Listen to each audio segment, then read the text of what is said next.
From Idaho's News Channel 7, this is Friday Night Football. Hey, we are so glad you were with us tonight. It is week 3 of the high school football season here in the Treasure Valley, and that means it is rivalry week. We have plenty of awesome, storied, and new rivalry games to show you. But first, we're going to kick things off with our game of the week, and that one takes us out to Emmett. It is homecoming night as the Huskies host Ridgevue in their 5A SIC opener. Both of these squads put up 40 points in last week's wins, but Emmett stayed in full control of this game. They scored on the ground and through the air. Ridgevue had a nice run right there, but they couldn't get any consistent drives held together. Emmett takes the win 49-19. And by the way, shout out to all the fans who led the voting brigade to make this our game of the week over some huge matchups that we're going to jump into, like this one right here.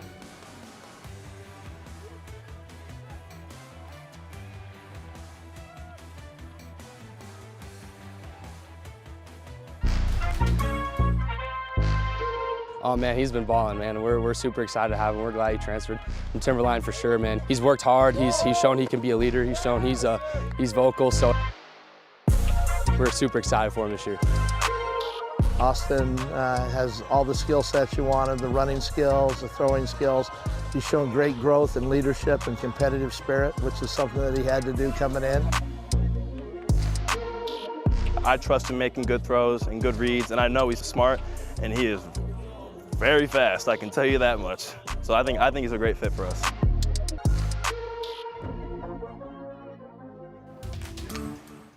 Austin Rovig, the Timberline transfer, making a massive impact for the Rocky Mountain Grizzlies. They have been dominating to start out the season. They currently rank #1 in the 6A class in the latest media poll. But of course, tonight they're going to be tested. It is one of the best atmospheres you will find in Treasure Valley High School football. The Mountain View Mavericks hosting Rocky Mountain in the Battle of the Mountains. Mountain View looking to hold on to that axe after last year's win. Guess what? The home team steps up early. First play from scrimmage, Bo Stewart comes up with the interception to get the ball back in Mountain View's hands, but still, Rocky would regroup pretty quickly. Tayshawn Reese taking this one in for the first score of the game. That is becoming a familiar sight this season. I think he did horns down there after he got into the end zone. And check out Rocky's fans bringing out the big tarp to the road game. You gotta love the energy, the passion, the atmosphere. I'll tell you what though, you will also love this. Mountain View looking for a quick answer. Hank Nelson hits Avion Montoya. Nice burst, but Rocky strips it loose. It's a fight for the ball. It goes further downfield until Kean Foy has it. The Mavs hold on to the ball. They go way downfield by way of the fumble Ruski. Now, they couldn't get any points on the board that drive, but later on, they get things started with this one. How about this one? Another big-time play for Foy, holding on to it off of the tip drill. As we head into the second quarter, they cap off the drive with a little bit more blasé of a play. This one is Nelson putting it on the top shelf. Brody Munson comes down with it. That evened things up at 7-7 early on. Rocky Mountain wasting no time, though, bouncing back, living up to that #1 ranking off the play action. There's Austin Rovig, our guy, letting it fly to Cade Benedict. The pass is great, but how about that speed from #0 as he takes it into the house? Hey, did you miss that last one? Okay, in case you need to see that connection one more time, here's their next possession of the game. Once again, it's Benedict taking it in there. This was a close battle early on, but like Rocky does, they pulled ahead quickly. The Battle of the Mountains results in the axe changing hands once again. Rocky goes on to win big, 61-7. I've been counting down the days to Boise for a long time. I hate Boise. I love playing against Boise in every sport. Well, Boise comes out, and again, I know Mike really well, and he's just done a good job, and belief is a crazy thing. I mean, we all love Ted Lasso, and Ted Lasso's word is believe, and so what they have now is they've believed that they are a team that can go out and beat anybody. Oh yeah, that's my favorite game because that's like the biggest rivalry. It's same side of town, everybody's there. I think we're just gonna keep the intensity the whole time. I think we kind of let off the gas at the end. I think this year we'll have a lot more intensity. Hopefully score a lot more points too. Well, last year, Boise Brave were one of the best storylines in high school football, one of their first playoff appearances in decades. I'll tell you what, Timberline, their inner-city rival, the team that they battle for supremacy over Donald Larson Park in, is also off to a great start this season. Maybe it's the best that Timberline and Boise have looked heading into this annual matchup, at least in quite some time. Both 2-0 to start the year, but it's Timberline setting the tone early. How about the quarterback, Jack Brandt, showing off the wheels, the shimmies, dare I say, the flim-flams. A tough run, he gets all the way down into the red zone, but they're going to stick to the ground game. This time, let a running back do the job. Brody Engroff flashing the stiff arm to break in for the first score of the game.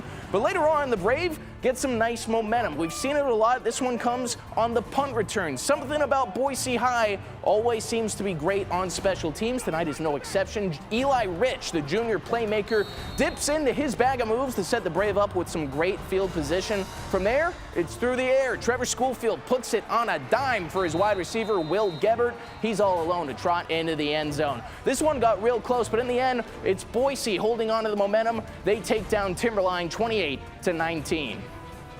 All right, we'll stay at DLP, but we're actually going to go back in time. Rivalry week got underway last night with the oldest rivalry in the state. Capital versus Borah at Donald Larson Park. Early on, the Lions were roaring out of the gates. On the opening drive, they marched right down the field. Dylan Lukengay finds Booker Barris over the middle for the first score, and they take a 7-0 lead. Well, after Capital responds to tie the game up at 7, we head into the second quarter, where Borah retakes the lead. We'll show you Lukengay once again. This time it's going to Logan Yoder. Out on the perimeter, look at that cut right back inside. That would move the chains, and 2 plays later, the green and gold go to the ground.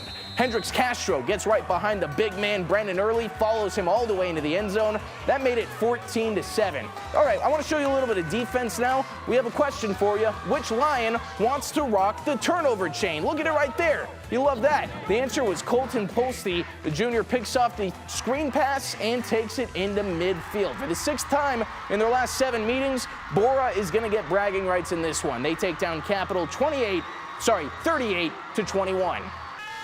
All right, it is alumni night at Eagle High as they take on Centennial. Just like the Thundering Mustang Band, the football team not missing a single beat in this one tonight. They had a lot of success. Here's a short screen. Quarterback Austin Ramsey, it's Gavin Crawford. The senior showing off the wheels, showing off his hands as he breaks down the sideline. He gets the offense operating on the other side of the field. Centennial's D regrouping a bit. They force a 4th and 10 just outside the red zone. Eagle goes for it, and the gamble pays off. Ramsey hits Dolan Snooks, reeling it in for another touchdown, and I do mean another touchdown. Eagle went up 47-0 after that one. They might need to service that fire truck. It saw a lot of use tonight. All right, how about that Eagle defense? Check that out. Pass tipped up by Jack Giannini, reeled in by Oliver Stevens. The tip drill paying off for the Stang Gang, and that sets up this play. Very next drive, Roman Walker, the senior, getting some big use tonight with Noah Burnham out for a little bit. He breaks off to the right, evades a pair of defenders. Suddenly, he is home free, 1 man to beat, and he's got him. A massive touchdown run that actually, I'll be honest, it didn't count. This got called back with a penalty. I still thought it was a great play by Walker. Wanted to show you guys that electric run. Eagle making a lot of great plays tonight. They're going to win this one 68-0.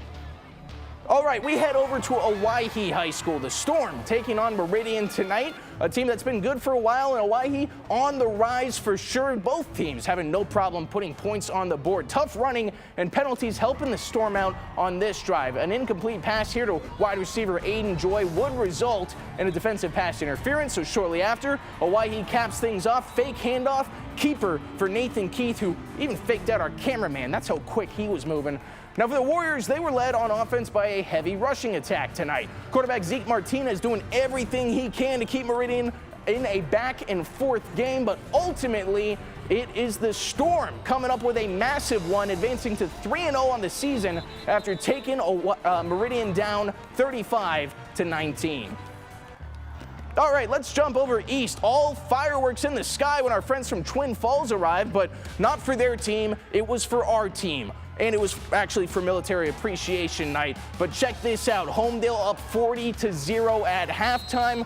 Their The running back for Kimberly, McCray, finds Mason Jensen for a big gain. Bulldogs looking to capitalize. It's Bruning rolling out to the right, looking to the corner, connects with A.J. Walker. Kimberly gets on the board and ruins the shutout. Next drive, it would be a 3-and-out. Bruning runs it in himself, and the Bulldogs starting to fight back in the second. The first half was a little bit too much to overcome. Homedale doing Homedale things. They are now 3-0 on the season with a 47-21 win over Kimberly. All right, we'll stay out in that general direction. Over at Filer High School we go as the Wildcats welcome Parma. Filer coming out firing on all cylinders tonight. That guy's got the best seat in the house up in that thing. In the opening drive of the game, Tristan Ray Grant takes the rock all the way down to the 10-yard line. The drive appears to stall at the goal line, but on third down, Ray unleashes a short scoring strike to Talon Weaver. They go up 7-0. Parma's offense having a little bit of trouble tonight. They can't get things to go. Their special teams actually going backwards with a blocked punt. Recovered by Carson Swainston. It's going to stay in Filer's hands. Filer taking just one play to cash in on that one. A 30-yard laser from Tristan Rea to Talon Weaver, who makes a great scoring snare on that one. That made it 13-0 for the Wildcats. Parma would get the ball back, but not for long. Here we go. Chase Madsen steps in front of the pass. A great run back. 30 yards for the pick six. It was 20-zip for Filer less than 8 minutes in. It wouldn't get much better. They go on to win 60-0. It's their first win as a program since October of 2022. Impressive stuff. All right, let's jump over to our statewide scoreboard. Valley View taking care of business against Skyview, the Battle of the Views, one of the many Battle of the Views. 27-7 for them. Kuna with a big-time upset over Middleton, 21-10. I'm sure Kuna is going to tell me that's not an upset and they expected to win. Congratulations to them, though. Up in the LC Valley, this is a personal one to me. Lewiston takes down Clarkston 49-0. You will get them next time, Bantams. I can't wait for it to happen. Over on the east side of the state, Bishop Kelly falls 42-7 to Rigby. That's a tough matchup for them, but I'll tell you what, I bet you they come back stronger, especially when they get back into their competition in the 5A class. Cole Valley in a close one with Nampa Christian, but it's Nampa Christian prevailing 22-16.